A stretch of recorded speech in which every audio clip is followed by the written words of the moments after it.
question. The fact of the matter is that with the number of attackers, both from malicious employees on the inside of the company, insider threats, accidents, and external threat actors, whether it be nation states or hackers or even hacktivists, there just is simply no way to presume and no way for any company to operate as though they assume that the perimeter has not been breached. The perimeters have been breached. They have been breached of all the major companies, some of the biggest and best companies with the biggest expenditures, the biggest teams with cross-platform teams, defense, retail, banks. Every single sector has been breached, so it's just a fundamental premise. You have to start assuming that you're working in an environment that has attackers on the inside. And once we do that, then we can still keep those controls in place to limit the number of potential adversaries that come inside the environment. But then what we can do is to try to turn our methodology and turn our thinking to look at the valuable data that is inside the company and make sure it does not get exfiltrated, make sure it does not egress the company walls, and focus on that as our primary mission.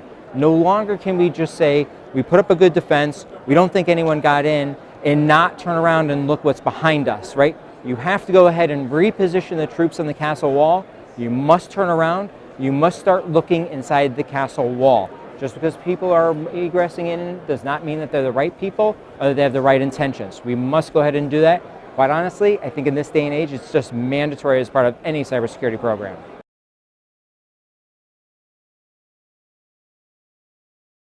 A lot of people will probably answer with must-haves with some type of controls. You must have these controls, you must have those controls. You absolutely must have a good assortment of controls that cover your threat envelope. But I actually want to take a step back.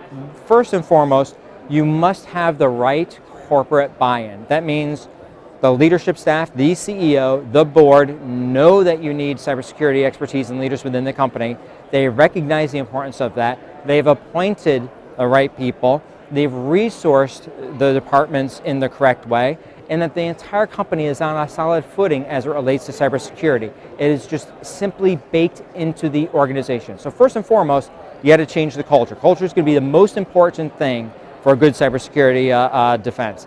Second is going to be people, not just the one person, and not just people within the cybersecurity realm, but people all through the company that are willing to open up their ears, listen, learn, and realize that they are responsible for security. If you explain it in terms of a house, and you explain that everyone has a job in terms of once you egress in through the door, whether you're a guest or a visitor or a relative, to turn around and close the door, lock the door, that you don't want outsiders to be able to come in and do things inside the house.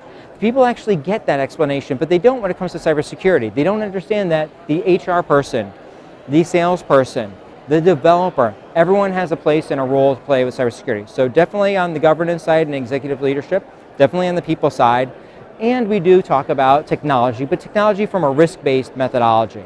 So something that actually works with the products and services that your business is trying to put out and espouse. Those are the things that we need to do. That's more important. It's more important than defense in depth or whitelisting or other individual technologies. Those will come and go. The right people, the right DNA, the right executive leadership will assure that those are always there in the organization and always changing.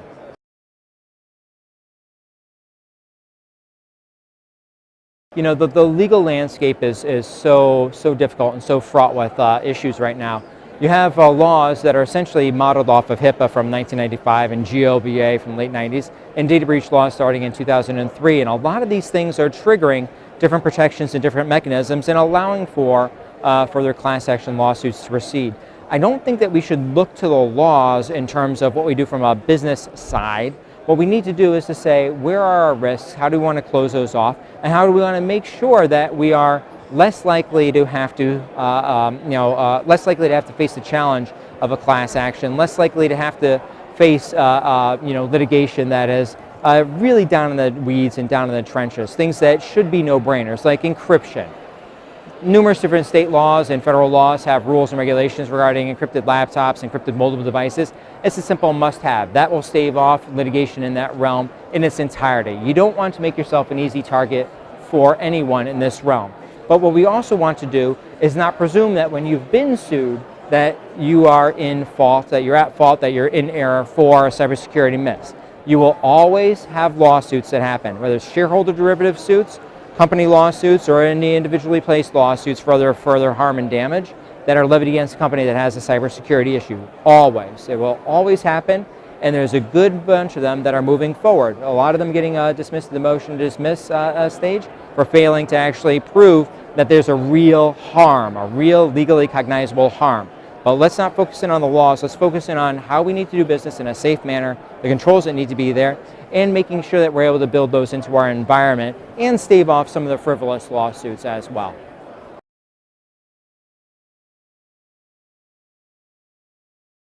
I think that there are going to be a lot more actions and even class actions based off of things like cars that are unsecure and cause, right? The key is cause a legally cognizable harm, right? A vehicle that seizes up because it is not impervious to some low-level attack that should have been known and causes someone to veer off a road and get physically harmed, you can see the harm, you can prove the harm.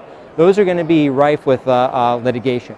Things such as Internet of Things in terms of a home, you know, if a thermostat is kicked up a degree or 2 degrees too cold, you may be able to show that as a result of it being off or being able to be controlled, or that there's some type of financial harm in terms of an extra $2 a month or $3 a month, or in terms of wearables and wearable technology, that all the medical data that many people use on their wearable bracelets, that your health data and health information was somehow able to be sniffed, able to be exfiltrated. Now, what we have to do is think very carefully about this stuff. The lawsuits traditionally in this area have problems in proving the harm element. How did it actually harm you, as opposed to could it theoretically have harmed you? So we see most of these cases settling, and that's because they're in the theoretical harm area, and then money being pushed back into education and other kinds of privacy alliance frameworks, which is all positive and positive for privacy and security industries. But we're not actually seeing, or we haven't seen yet, real lawsuits around legally cognizable damages that you can put your fingertips on.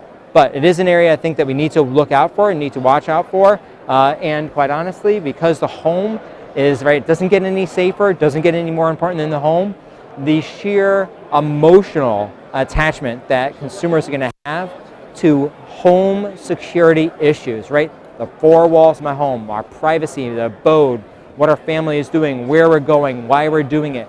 Those are going to be the things that are definitely cause more passion, more fervor, and I think make Americans pay a lot more attention to those issues on the front end. This is also a place where companies can actually differentiate their products and services by building in privacy and security safeguards as opposed to bolting them on when issues come up.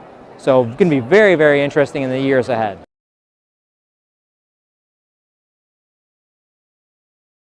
It's interesting you say that. There are a few different ways to look at startup and entrepreneurial spaces. One is to get to product and get to mass and to get to scale, and to bolt on security and privacy and trust and goodwill. And that is absolutely a model that works. It's worked time and time again. It will continue to work. And I'm not suggesting a fundamental change or shift to that model. What I am suggesting is that the ROI, right, the return on investment of having folks that are, you know, better trained coders in terms of secure lifecycle coding, or even using, not even hires that hit your bottom line, but using consultants to be able to consult on privacy and security items as your products are being made, allow for you to build those in and not bake them in and not bolt them on later. And I also think, I'm compelled by this, especially in the consumer world, I'm compelled by this argument that if you're able to offer two products that do essentially the same things, two graphs that do the same things, and two measurements that do the same things, but yet one company is able to espouse its stance on privacy and security and safeguarding encryption at a much better level, much higher level than others, I think that consumers, when presented with those two options side by side, I'm convinced that they'll choose that which is safer. Now the big question is, will they do so at a higher economic cost to them?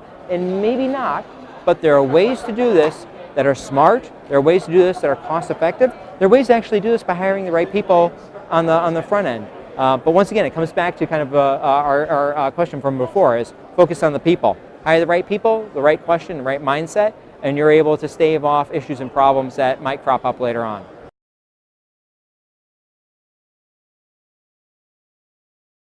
Yeah, so no matter what, data stores, sensitive data, credit card, debit card, other bank information are becoming even more attractive to hackers, even more risks there. I think what we'll see is this huge shift in terms of more cloud-based storage providers being hit in this area. There's a lot of economies of scale of using cloud services and a lot of great controls there. The controls that we have inside of the company are the same that are in the cloud, and they're able to penetrate inside the company. And so I think that there's going to be a lot more traction hitting a large base aggregates of data. Secondarily, I think that the financial sector is going to become even more interesting in terms of the big banks. The large banks are going to be an interesting, more interesting target for hackers. And I also think that other avenues will be sought as well. It isn't going to just be hacking for criminal purposes, credit card, debit card, that information. I really do feel that at some form or fashion, the destruction or interference, so data destruction or data interference is going to come into play.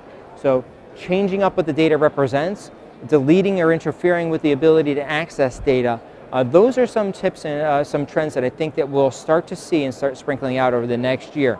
But much of the same is going to continue, and we're still addressing these issues in much of the same way, despite the root cause analysis that says that we shouldn't be, that we can't be, and that things really must change.